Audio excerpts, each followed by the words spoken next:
오늘 아침에 저희들이 마태복음 7장을 읽었습니다. 다른 때에는 2장 정도 말씀을 읽는데요. 2장 내지 3장. 그런데 산상수훈을 우리가 읽을 때에는 한 장씩 나가고 있습니다. 그래서 오늘 예수님께서 산상수훈을 하시는 그 말씀 속의 마지막 장인 7장을 우리가 읽고 여기에 있는 말씀을 이 시간에 우리가 나누기를 원합니다. 여러분, 말씀 가운데 우리 주님께서 당신을 따르는 제자들에게 하고 싶은 말씀이 있습니다. 그리고 주님을 따르는 자들, 누가복음 9장 23절에서 아무든지 나를 따라오려거든 자기를 부인하고 자기 십자가를 지고 날마다 나를 따를 것이니라라고 주님은 말씀했죠. 그런데 이처럼 누구든지 주님을 따르려는 자들은 조건이 자기를 부인하는 일부터 시작을 해야 됩니다. 말씀이 때로는 우리의 생각과 또 우리의 이성과 우리의 지식과 다르고 또 그것이 서로 맞지 않는다 할 때 우리는 당연히 우리의 생각과 또 우리의 경험, 지식을 내려놓아야 합니다. 그래야지만 우리는 우리 주님을 따르는 제자가 될 수가 있습니다. 로마서 8장 29절에서 세상을 창조하기 전부터 하나님은 우리를 아셨고 또 우리를 정하셨다라고 했습니다. 너는 내 것이다라고 정하셨습니다. 그리고 우리를 부르시고 또 영화롭게 하시고 우리를 인도하시고 그리고 영화롭게 하십니다. 의롭다 하시고 영화롭다 하십니다. 여러분, 여기서 하나님께서 당신의 백성으로 정하실 때에 그 이유가 그의 아들의 형상을 본받기 위함이다라고 그렇게 말하죠. 다시 말하면 예수님을 따르는 제자로 삼기 위하여 하나님께서 우리를 정하시고 우리를 불러서 하나님의 자녀 삼으셨다라고 성경은 말합니다. 오늘 읽은 말씀 가운데 우리의 삶과 우리의 생각과 또 우리의 가치 기준과 또 우리의 계획과 목적이 예수님께서 말씀하신 것과는 다를 때에 우리는 우리 것을 내려놓고 주님을 따르는 자로 주님의 어디로 인도하든지 또 주님께서 부어주신 말씀이 무엇이든지 그걸 붙잡고 순종하는 자가 되어야 됩니다. 그래야지만이 우리가 오늘 말씀에서 읽었던 것처럼 우리는 반석 위에 지은 집을 갖는 그러한 지혜로운 자가 됩니다. 그러나 하나님의 말씀을 내려놓고 우리가 우리의 뜻대로 우리의 방법대로 우리의 이성을 따라서 살게 될 때는 모래 위에 지은 집과 같은 허망한 인생의 집을 우리가 지게 됨을 성경 우리로 하여금 가르쳐줍니다. 오늘 말씀을 몇 군데를 묵상하고요. 우리가 기도하는 시간을 갖겠습니다. 여러분, 7장 1절에 보면은 비판을 받지 아니하려거든 비판하지 말라 하면서 이 비판에 대한 내용이 나옵니다. 우리말 번역은 이 비판으로 되어 있으니까 조금 헷갈립니다. 왜냐하면 우리가 잘못된 것은 비판하고 또 올바른 비판 정신이 있어야지만이 바꾸어지고 새롭게 되고 그렇게 될 수 있잖아요. 근데 여러분, 여기서 말하는 비판이라는 것은요, 어떤 뜻이냐면은 정죄한다라는 뜻입니다. 판단하고 정죄한다라는 뜻이에요. 마치 하나님처럼 자기가 온전한 것처럼 다른 사람의 허물을 갖다 그렇게 정죄하는 거예요. 판단하는 거예요. 여러분, 바울사도는 말하기를 바울사도는 자기 자신도 판단하지 않는다라고 얘기를 하죠. 왜냐하면 심판하실 분은 하나님이시기 때문에 그렇습니다. NIV 영어로 보면 이 비판하다를 갖다 judge를 씁니다. judgment. 즉 심판하고 판단하고 이것을 얘기합니다. 사람들은 참 간사해요. 그래서 자기와 좀 마음이 맞지 않고 의견이 다르다 그러면은 막 그 사람을 정죄합니다. 마치 자기는 의로운 재판관인 양 그 사람을 향해서 그 사람의 행위와 생각을 갖다 이게 다른 것을 보지 못하고 틀린 것으로 그렇게 몰아붙입니다. 성경은 판단하지 말라라고 얘기합니다. 설사 그가 죄가 있다고 해도 그 죄 있는 그를 불쌍히 여길 것을 성경은 요청합니다. 그가 허물이 있다 해도 허물을 사랑으로 덮어줄 것을 요청하는 거예요. 여러분, 이 세상에서 사람들은 다 허물이 있습니다. 특히 예수 믿는 사람들도 다 허물이 있습니다. 예수님께서는 그래서 이 세상 떠나기 전에 요한복음 13장에서 내가 너에게 새 계명을 준다. 서로 사랑하라라고 얘기합니다. 성경은 사랑하면은 허물을 덮어줍니다. 들추어내려고 하는 것이 아니라 덮어주면서 그를 회복시키고 그가 스스로 그 허물을 깨닫고 온전한 자로 세우게끔 그렇게 동력을 주고 위로하고 격려하고 소망을 주는 것입니다. 여러분, 그래서 오늘 비판하지 말라라고 얘기합니다. 헤아리지 말라라고 얘기합니다. 막 연구하고 분석하고 해서 그를 깎아내리고 그를 바꿔서지 말라라고 얘기합니다. 부족하고 허물이 있는 것을 볼 때마다 우리는 그를 위하여 기도하고 감싸주고 세워주고 위로할 것을 성경은 우리에게 요청합니다. 또한 여러분요, 4절에 보면은 보라 내 눈 속에 들보가 있는데 어찌하여 형제에게 말하기를 나로 내 눈 속에 있는 티를 빼게 하려 하겠느냐. 여러분, 때로는 우리가 열정을 앞세우고요, 이 부지런함을 앞세워가지고 오히려 그것 가지고 다른 사람을 정죄하고 판단하는 경우가 있습니다. 왜 저 사람은 교회를 그렇게 열심히 예수를 믿고 오랫동안 다닌다고 해도 왜 새벽 예배를 안 나오지? 왜 저 사람은 저렇게 전도를 안 하지? 하면서 그 자기에게로 돌려야 될 말들을 다른 사람을 향하여 말하고 판단하고 정죄하는 경우가 있습니다. 이것은 잘못된 것입니다. 물론 그를 위하여 우리가 하나님 앞에 기도하고 나가는 것은 맞습니다. 그러나 마치 우리 주님께서 말씀했듯이 누가복음 18장에 나오죠. 마치 기도할 때 말하는 거예요. 바리새인 기도와 세리의 기도를 우리는 보게 됩니다. 하나님 앞에서 바리새인은 하나님을 바라보면서 하나님 앞에 자기 자신을 보면서 자기 자신을 내어놓아야 되는데 자기 자신은 아니고 다른 사람을 보는 거예요. 하나님, 나는 저 사람과 같이 하지 않게 하여 주셔서 감사합니다. 나는 저 사람과 같지 않고 뭘 하고 이것은 잘못된 것임을 우리에게 성경 말합니다. 그러나 세리는 다른 사람 보지 않습니다. 하나님 앞에 자기 자신을 비추면서 나는 죄인입니다 하면서 자기 자신을 하나님 앞에 드리는 모습을 보게 됩니다.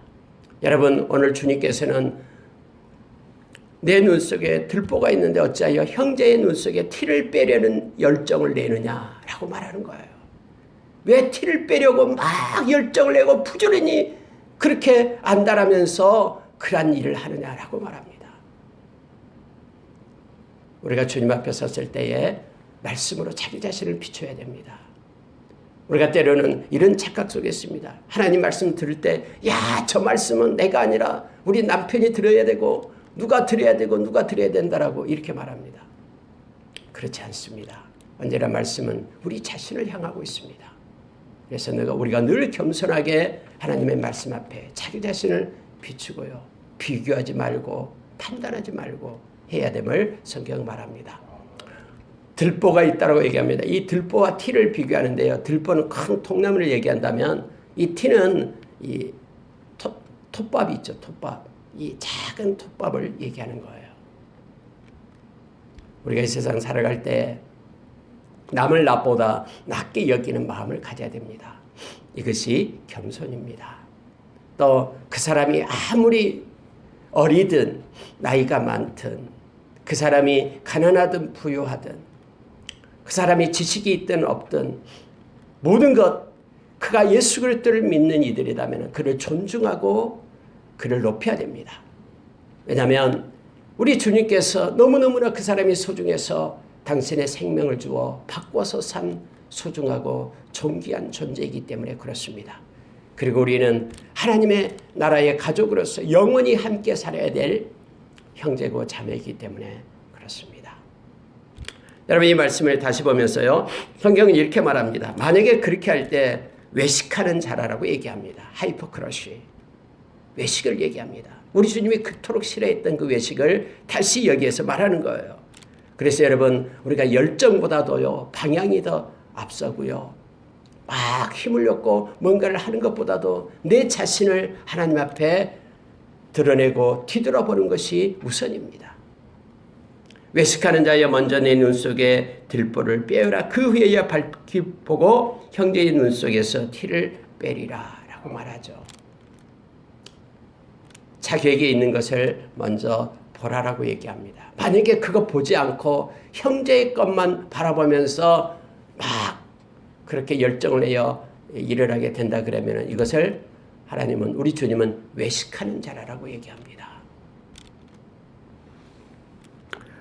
6절로 가겠습니다. 여러분 6절에 보면은 거룩한 것을 계획해 주지 말며 너희 진주를 돼지 앞에 던지지 말라. 그들이 그것을 발로 받고 돌이켜 너희를 찢어 상하게 할까 염려하라 라고 말합니다. 여러분 이게 무슨 뜻입니까? 여기서 말하는 거룩한 것, 진주, 이건 같은 의미로 쓰입니다. 다시 말하면 복음을 말합니다. 생명을 얻게 하는 복음. 그래서 우리가 로마서 1장에 보면은 이 복음에는 하나님의 의가 나타나서 믿음에서 믿음에 이르게 한다고 말하죠. 근데 이 복음, 이것을 갖다 여기 말하는 개에게 주지 말고 또 돼지에게 던지지 말라라는 것은요, 개와 돼지는 이 값진 것을 알지 못하고 짓밟고 비웃는 자들을 상징하고 있음을 말합니다. 여러분, 그렇다고 해서 우리가 이 하나님의 말씀을 그러면 그들에게 우리가 분별해서 전해야 되냐, 그런 뜻이 아니에요. 여기서 말하고 있는 내용이 뭐냐면은 복음은 너무너무나 값지고 존귀한 것입니다. 값싼 복음이 아니에요.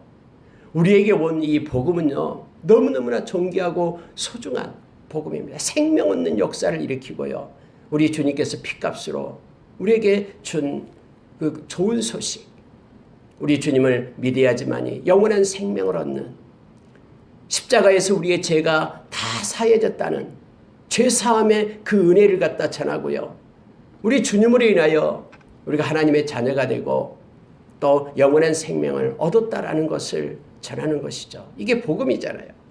네, 여러분, 이 복음은 누구에게나 열려 있습니다. 세상 열방 족속 누구에게나 열려 있습니다.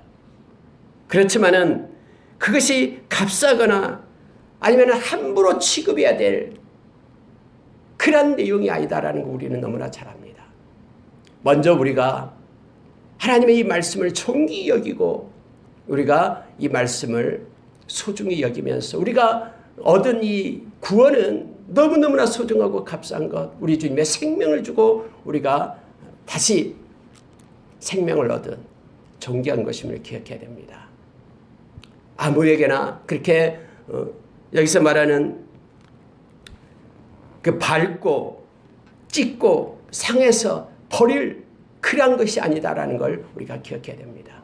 그래서 여러분, 우리가 언제나 말씀을 들고, 오늘 또 말씀을 이제 전도 오늘 행사가 있습니다만은 말씀을 들고 나갈 때는 생명을 들고 나가기 때문에 존중히 여겨야 됩니다.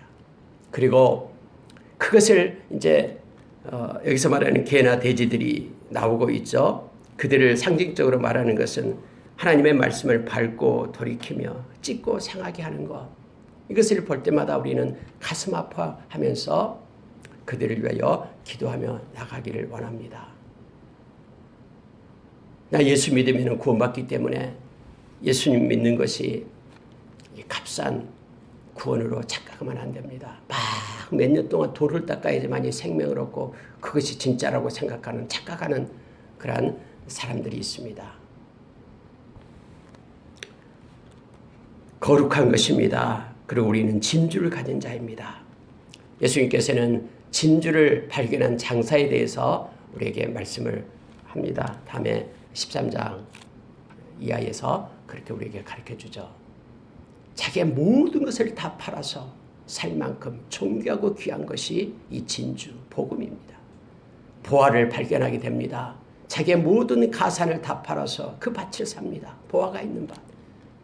그만큼 우리가 가진 이 복음은요, 우리의 모든 것을 다 주고도 아깝지 않는 가장 존귀하고 보배로운 것인데, 이 존귀하고 보배로운 것을 모르는 사람들은 값싼 구원으로 취급하고 마치 개나 돼지가 그것을 밟아서 없애고 돌이키고 찢고 상하게 할 것으로 당연한 것처럼 그렇게 여기는 이들이 있습니다.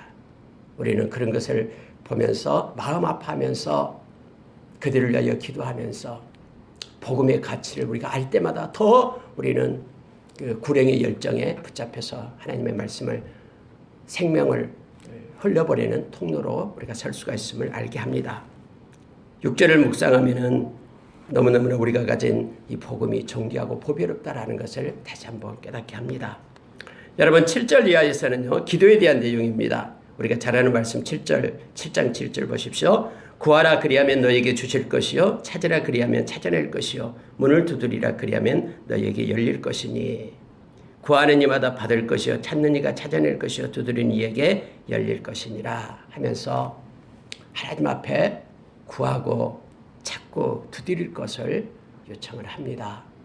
에스크죠. 에스크. 그러니까 구하다 할 때 에스크, 에루시아가죠. 찾다, S, 서치. 그리고 두드리다, knock, K. 그래서 ASK, 에스크입니다. 우리가 하나님 앞에 엎드려 기도할 때에 하나님께서는 그렇게 약속합니다. 나에게 구한 모든 것 내가 얻게 될 것이고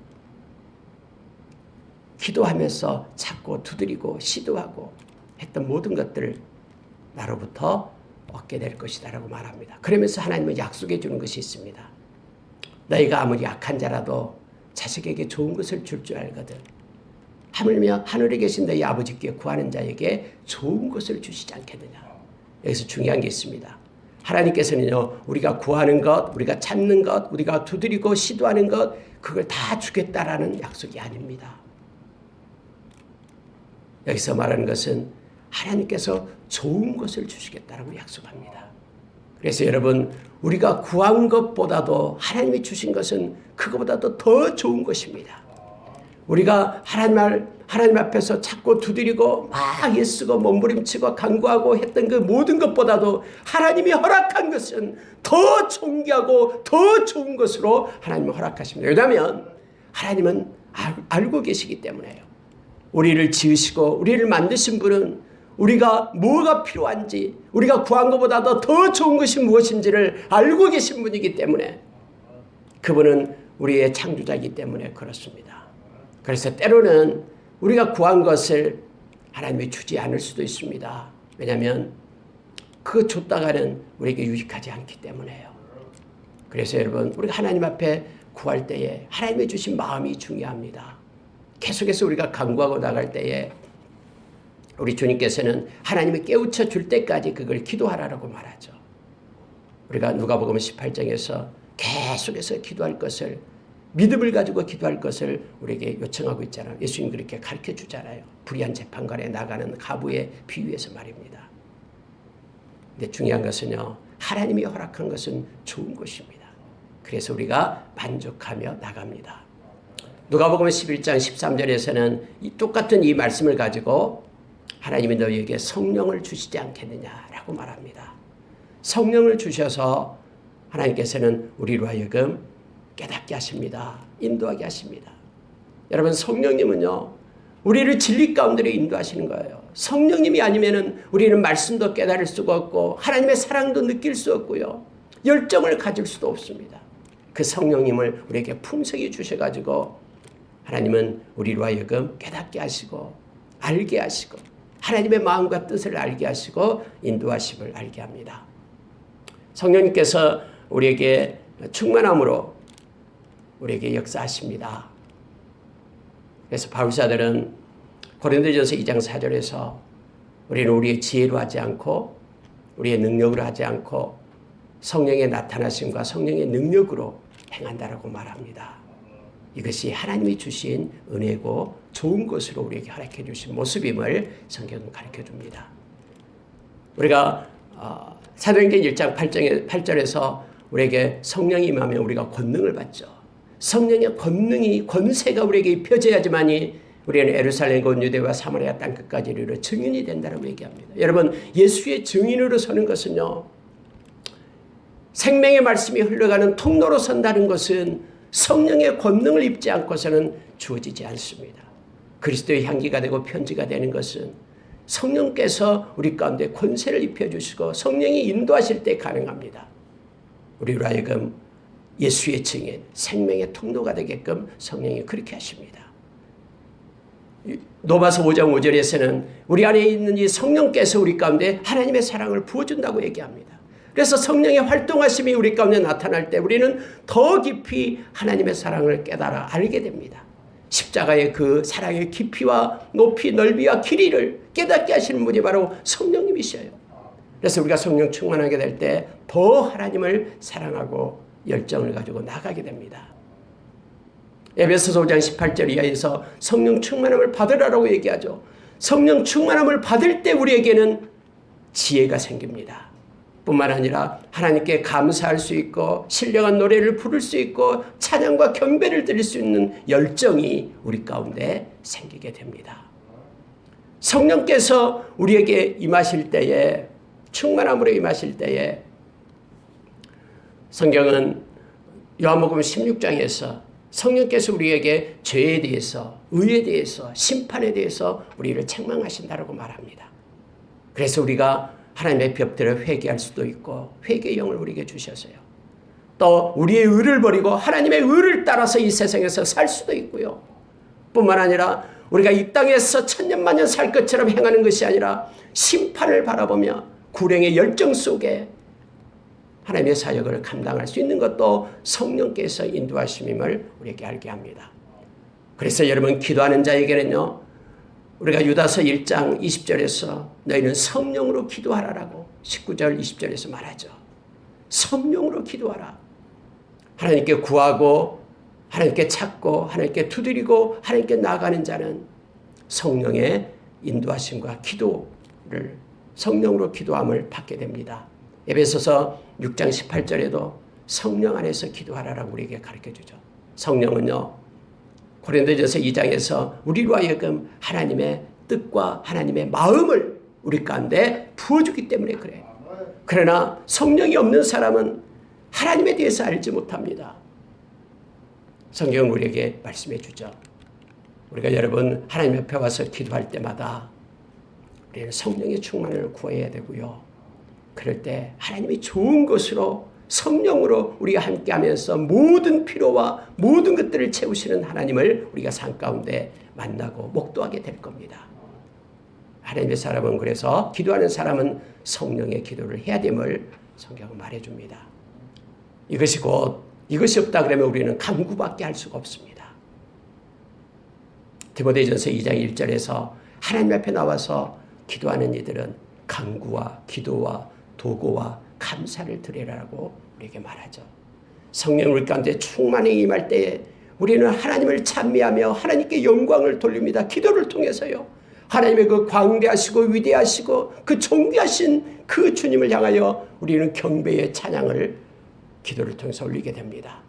내가 원하는 간구뿐만 아니라 하나님께서 나를 통해서 원하시는 것, 나의 삶 가운데 개입하셔서 하나님이 원하시는 그 모든 뜻, 마음을 우리가 깨닫게 됩니다. 그리고 성령께서 우리로 하여금 그 누군가를 위하여 기도하도록 성령께서 인도하시는 거예요. 알지 못하는 사람을 위하여 간구하도록 중보자로 우리를 세우시는 거예요. 이 모든 것이 성령으로 기도하는 모습 속에 나타남을 알게 합니다. 구하고 찾고 두드리는 자에게 하나님께 나와서 하나님을 만나고 하나님 좋은 것으로 우리에게 인도하시되 성령 충만으로 이끌어서 하나님의 마음을 갖고 행하도록 그렇게 행하심을 알게 합니다. 여러분 13절 보시기 바랍니다. 좁은 문으로 들어가라. 멸망으로 인도하는 문은 크고 그 길이 넓어 그리로 들어가는 자가 많고 생명으로 인도하는 문은 좁고 길이 협착하여 찾는 이가 적음이라. 여러분, 이 좁은 문으로 들어가라라고 얘기해요. 이 명령입니다. 왜냐하면 길이 협착하고 좁고 찾는 이가 적은데 문제는 뭐냐면요, 생명으로 인도된다라는 거예요. 우리는 사람은요, 언제나 넓은 문을 좋아합니다. 넓은 길을 좋아하고요, 많은 것을 좋아합니다. 그러나 오늘 성경은 생명의 길을 택해라라고 얘기합니다. 이것은 눈에 나타나는 것을 얘기하고 있는 게 아니에요. 점점점 세상은요, 이 편리를 추구합니다. 편하게 계속해서 그렇게 가요. 교회마저도 그렇게 갑니다. 그러나 하나님의 백성은요, 편리가 아니라 편안을 추구해야 됩니다. 그 편안은 예수 그리스도가 주시는 것입니다. 우리가 아는 요한복음 14장 27절에서 우리 주님은 약속했습니다. 내가 너희에게 평안을 준다라고 말합니다. 이 평안은 세상이 주는 평안이 아니다라고 말합니다. 우리 주님이 주시는 평안을 말합니다. 그래서 여러분, 우리 마음이 불편하고요, 무슨 일을 행할 때에 마음이 불편하고 힘들 때에는 하나님께 엎드려야 됩니다. 그리고 하나님이 주신 평안을 따라서 가야 됨을 성경은 말해줍니다. 점점점 세상은 넓은 길을, 넓은 문을 택해서 가게 될 겁니다. 그러나 그 끝이 멸망이다라고 말하고 좁은 문으로 갈 것을 우리에게 요청합니다. 아무리 협착해도 우리는 끝까지 불의와 타협하지 않고 진리의 말씀을 파수해내야 됩니다. 이것이 우리에게 주어진 사명입니다. 아무리 우리가 힘들고 어려워도 마치 의식적으로, 형식적으로 하나님 앞에 와서 예배드려서는 안 됩니다. 우리는 끝까지 하나님의 말씀을 붙들고 있고 끝까지 하나님이 세우신 자리에서 충성스럽게 서야 됨을 성경은 말해줍니다. 생명으로 인도하는 문을 찾아야 됩니다. 그 길이 좁고 협착해도, 그래서 찾는 이가 적다고 해도 그러나 결코 소멸되지 않습니다. 왜냐하면 생명으로 인도하는 문이기 때문에, 우리 주님이 함께 하시기 때문에 그렇습니다. 여러분 15절 이하에 보면은요, 거짓 선지자에 대한 내용이 나옵니다. 거짓 선지자를 삼가라. 양의 옷을 입고 너희에게 나오나 속에는 노략질하는 일이라 라고 말합니다.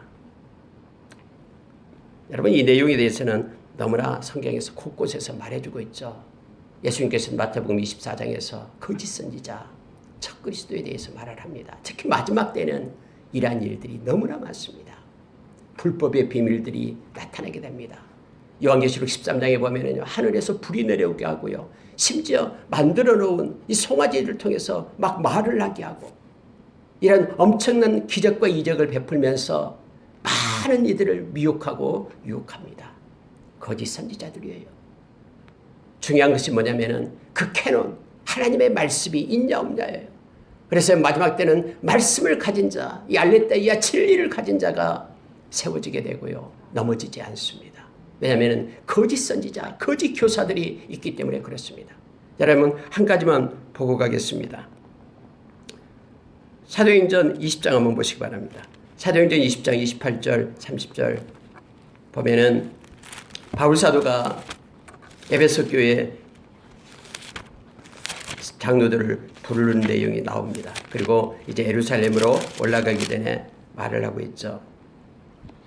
사도행전 20장 28절 보면은요, 여러분은 자기를 위하여 또는 온 양떼를 위하여 삼가라. 성령의 그들 가운데 여러분을 감독자로 삼고 하나님이 피로 사신 교회를 보살피게 하셨느니라. 내가 떠난 후에 살아온 이리가 여러분에게로 들어와서 그 양떼를 아끼지 아니하며, 또한 여러분 중에서도 제자들을 끌어 자기를 따르게 하려고 어그러진 말을 하는 사람들이 일어날 줄 내가 아노라. 그러므로 여러분이 일깨어 내가 3년이나 밤낮 쉬지 않고 눈물로 각 사람을 훈계하는 것을 기억하라. 말씀을 기억해라라는 겁니다. 지금 내가 여러분을 주와 및 그 은혜의 말씀에 부탁하노니 그 말씀이 여러분을 능히 든든히 세우사 거룩하게 하심을 입은 모든 자 가운데 기업이 있게 하시리라. 말씀을 기억해라. 그 말씀이 여러분을 든든히 세울 것이다 라고 성경은 말합니다. 다시 말하면은 여기에 나오는 것을 보면은요, 사나운 이리가 여러분에게로 들어온다라는 거예요. 그리고 그 양떼를 아끼지 않을 거다. 외부로부터 적그리스도, 이 거짓 선생들, 거짓 선지자가 넘본다라는 겁니다. 뿐만 아니라요, 교회 안에서도 말합니다. 30절에 보니까 그렇게 말했죠. 여러분 중에서도 이렇게 말합니다. 여러분 중에서도 제자들을 끌어 자기를 따르게 하려고, 예수님을 따르게 하는 것이 아니라 자기를 따르게 하는 거예요. 자기 공학을 맞는 거예요.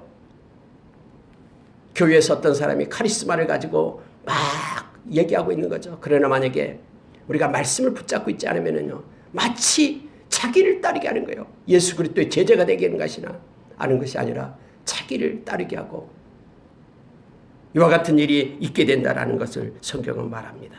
어그러진 말을 하는 사람들이 일어날 줄 내가 아노라. 그러나 내가 주와 말씀에 붙겠다라고 말하고 있죠. 주님의 말씀, 우리가 주님을 보지 못하고 주님을 따르지 않고 주의 말씀을 붙잡지 않으면 마지막 때에 이러한 일들이 일어나게 됨을 성경은 말해주고 있습니다. 그래서 여러분, 그들을 삼가라라고 말합니다. 노략질하는 일이라고 말하죠. 그러면서 성경이 이렇게 말합니다. 그들의 열매로 그들을 알라라고 우리 주님은 가르쳐줘요. 열매가 있다라고 말합니다. 그들의 열매로 그들을 알라 하면서 가시나무에서 포도를 엉겅퀴에서 무화과를 따겠느냐? 좋은 나무마다 아름다운 열매를 맺고 못된 나무는 나쁜 열매를 맺나니. 성경 말합니다. 어제 새벽에 우리가 말씀을 나눴듯이요. 두 주인이 있어요. 세상에는. 마태복음 24장에서요. 그래서 하나님과 물질을 말합니다. 교회가 대부분 넘어가는 것이요. 물질 때문에 넘어갑니다. 이 만몬신이 교회까지 들어와 가지고 물질 때문에 두 주인이 있다라고 말합니다. 우리의 주인은 하나님이십니다. 하나님이 우리를 이끌어내면 우리는 물질을 부리는 자입니다. 물질을 따라가는 자가 아닙니다. 열매를 바라라고 얘기합니다. 그들의 결말을 보라라고 얘기합니다. 아무리 포장해도 그들의 결말이 어떻게 끝나는가를 보라라고 얘기합니다. 대부분 많은 이렇게 무너지고 하는 그 교회들이 마지막 이것 때문에 무너지게 됩니다. 좋은 나무가 나쁜 열매를 맺을 수 없고 못된 나무가 아름다운 열매를 맺을 수 없다라고 얘기합니다. 그러면서 결국은요 19절에서 아름다운 열매를 맺지 않는 나무마다 찍혀 불에 던져지느니라 라고 말합니다. 여러분, 그러면서 우리에게 중요한 말씀을 우리 주님은 하고 있습니다. 21절 이하입니다. 이 말씀을 읽을 때마다 두렵고 떨림이 우리 가운데 있습니다. 여러분 21절 보십시오. 나더러 주여 주여 하는 자마다 다 천국에 들어갈 것이 아니요 다만 하늘에 계신 내 아버지의 뜻대로 행하는 자라야 들어가리라. 주여 주여 하는 자마다 천국에 다 못 간다라고 얘기합니다. 그럼 누가 천국에 가냐? 아버지의 뜻대로 행하는 자라야 천국에 간다라고 말해주고 있죠. 여러분, 이 아버지의 뜻이 무엇입니까? 이합주 주일날 설교에서 이 말씀을 잠깐 나누었었죠. 여러분, 마태복음 12장 50절에 보면은 예수님께서 하나님 말씀을 전하고 있을 때에 예수님의 어머니 마리아와 동생들이 왔어요. 너무나 사람이 많아서 예수님께로 가까이 가지 못하니까 그 중에 있는 한 사람이 예수님께 말합니다. 선생님, 당신의 어머니와 동생들이 왔습니다. 그때 예수님께서 거기에서 하나님 말씀을 듣고 있는 제자들을 향하여 손을 벌립니다. 그러면서 이렇게 말합니다. 누가 내 어머니고 누가 내 형제고 자매냐. 이들을 보라. 하나님의 뜻대로 행하는 자가 나의 어머니고 나의 형제고 자매다라고 하나님의 가족에 대해서 말합니다. 영원한 하나님의 가족. 하나님의 말씀을 듣고 있는 그들을 향해서 말하는 거예요. 그들이 천국 백성이다라고 말하고 있는 것입니다. 마가복음 4장에서도 동일한 말씀을 합니다. 그런데 여러분, 마가복음 3장에서요.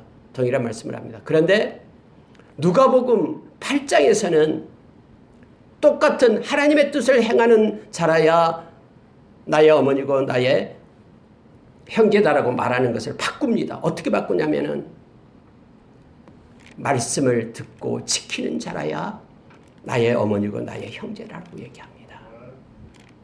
결국 여러분, 하나님의 뜻을 행한다라는 것은요, 하나님의 말씀을 붙잡고 사는 자를 얘기합니다.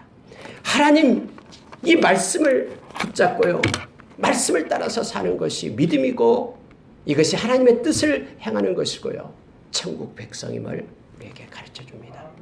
그러면서 여러분, 여기서 그러면 주여 주여 하는 자마다 다 천국에 들어가는 것이 아니라 하늘에 계신 내 아버지의 뜻대로 행하는 자라야 천국에 들어간다라는 말은 마지막 때에 하나님의 말씀을 붙잡는 자가 천국 백성이고 또 하나님께 이른다라는 것을 가르쳐주고 있어요.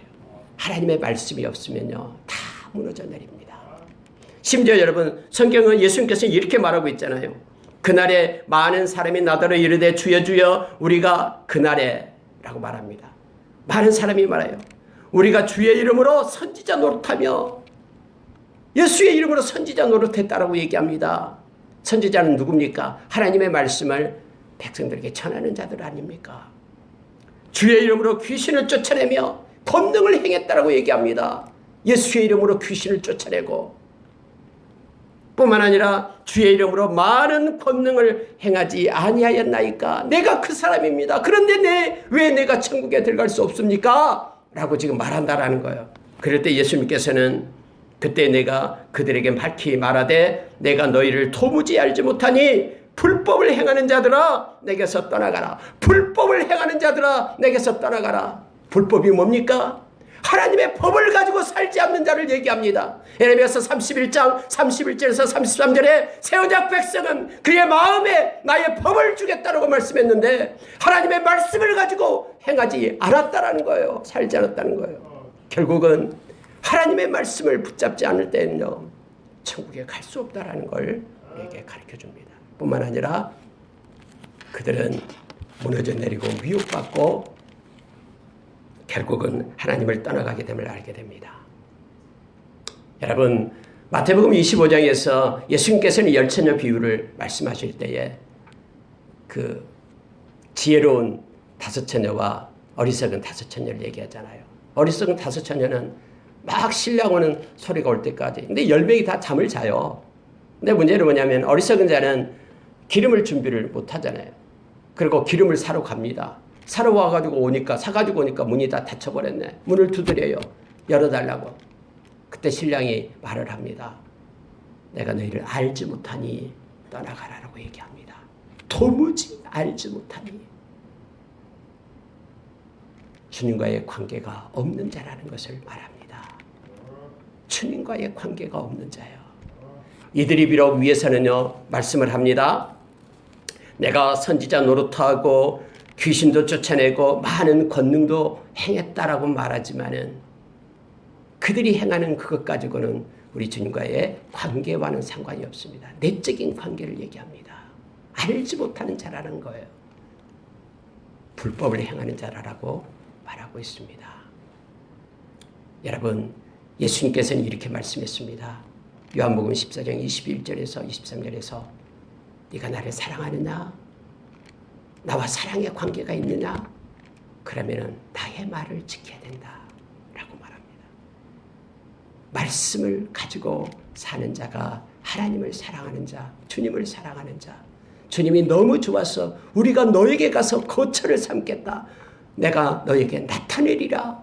우리 주님은 그렇게 말씀하십니다. 말씀을 순종하며 말씀을 붙잡고 살아갈 때에 이것이 우리 주님을 사랑한다라는 표현이고요. 그리고 우리 주님도 우리에게 와서 거처를 삼겠다라고 함께 공동체가 되겠다라고 말하고 있는 거예요. 결국은 말씀입니다. 그러면서 우리 주님도 이렇게 결론을 냈습니다. 자, 24절 보시기 바랍니다. 그러므로 결론입니다. 누구든지 이 말을 듣고 행하는 자는 그 집을 반석 위에 지은 지혜로운 사람 같으려니. 말씀을 듣고 행하는 자. 비가 내리고 창수가 나고 바람이 불어 그 집에 부딪히되 무너지지 아니하나니 이는 주추를 반석 위에 놓은 까닭이요 반석 위에 놓았다 라고 말합니다. 말씀을 듣고 말씀을 따라 사는 자는 반석 위에 지은 집이라고 말합니다. 여러분 반석은 페트라, 반석은 우리 주님을 말합니다. 주님은 주님과 주님의 말씀을 동일시합니다. 나와 내 말을 위하여 핍박을 받는 자, 이 땅에서도 하나님께서 보상을 해주고 다 천국에 들어간다라고 주님은 말씀해 주셨죠. 반석. 그래서 저희 교회가 반석교회입니다. 반석 대신 예수 그리스도를 열방에 힘있게 증거하는 교회.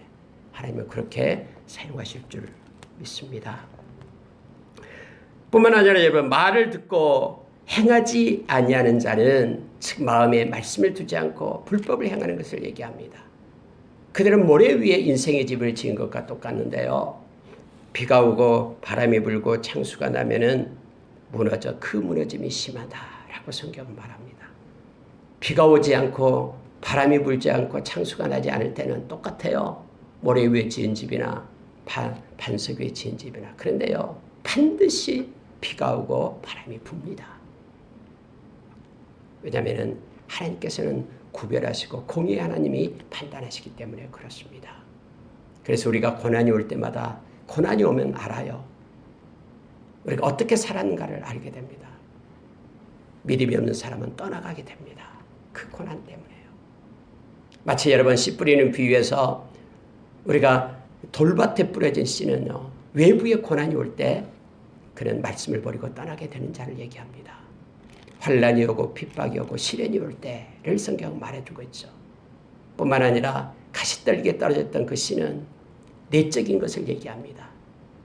그래서 향락이 나타나고 그리고 마음속에 염려가 나타나고 생활의 염려, 욕심이 생겨나고 이러므로 인하여 말씀을 버리고 떠나가게 되죠.